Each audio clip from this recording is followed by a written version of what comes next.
Hello, আমাদের বাড়ির ছোট বৌমা, আরে ওই জয়ের বউ রে। হ্যাঁ, তোকে বলা হয়নি। হ্যাঁ হ্যাঁ, ও ডাক্তারি পড়ছে।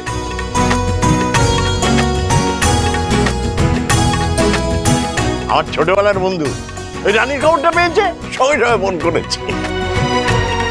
আচ্ছা, এই এত বড় খুশির দিনে আমার কিন্তু একটা প্রস্তাব আছে, বুঝলে? আমাদের কালকে মাংস ভাত খাওয়া উচিত। না মানে কেন বলছি, আজ রাতে তো পাবো না, তাই কালকে। না না, সেলিব্রেশন অবশ্যই করা উচিত বাবা, কিন্তু কালকেই না। আপনারা বোধহয় ভুলে যাচ্ছেন, এই উইকে কিন্তু আমাদের একটা অন্য ইনভিটেশন আছে, আনিশার এনগেজমেন্টের ইনভিটেশন। ও হ্যাঁ, আমি তো ভুলেই গিয়েছিলাম একেবারে। যাক, খুব ভালো, অন্তত অনিশার ওই মিস্টার গুপ্তার সঙ্গে এনগেজমেন্টটা হচ্ছে শেষ অবধি।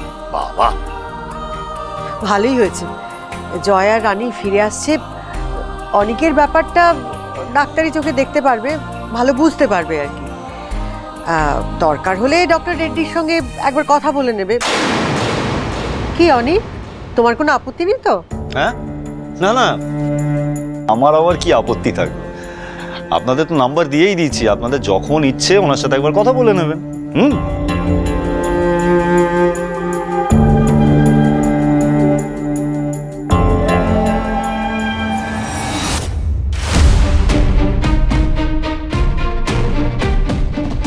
তোমার মা মনে হয় এখন আমাকে ভয় দেখানোর চেষ্টা করছে, বুঝেছো?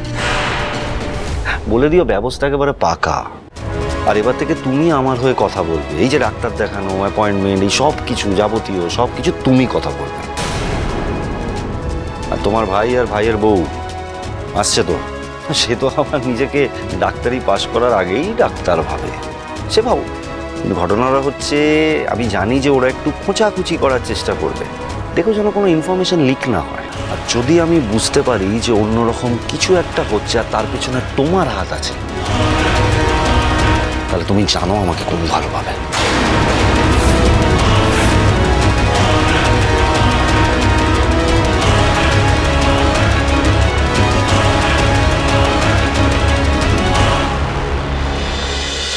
আমি তোমার ইমোশনটা বুঝতে পারছি রানী, কিন্তু তুমি এখনো মানুষকে চেনো না। যদি কিচ্ছু একটা ভুল হয়ে যেত না, তাহলে যারা যারা তোমাকে নিয়ে ধন্য ধন্য করছে তারাই তোমাকে রাস্তায় নামিয়ে আনতো। আমাকে দেখে এইটুকু শিক্ষা হয়নি তোমার? আসলে এসব বোঝার বয়সই হয়নি তোমার, আমাকেই বকাবকি করে তোমাকে বোঝাতে হবে। চলো বাড়ি চলো, নাকি বাড়ি যাওয়ার ইচ্ছা নেই? আরও ইন্টারভিউ দেওয়ার ইচ্ছা আছে? দেখে দেবো রিপোর্টারদের? তোর মোটেই না, আমার আর আমার পুচকুর খিদে তো পেট চুই চুই করছে। ও তাই? ওসব পায় নাকি তোমার? আমি তো জানি খিদে ঘুম কিছুই নেই তোমার। বারবার পুচকুর কথা বললে তো শুধু চলবে না, তার তো যত্ন নিতে হবে।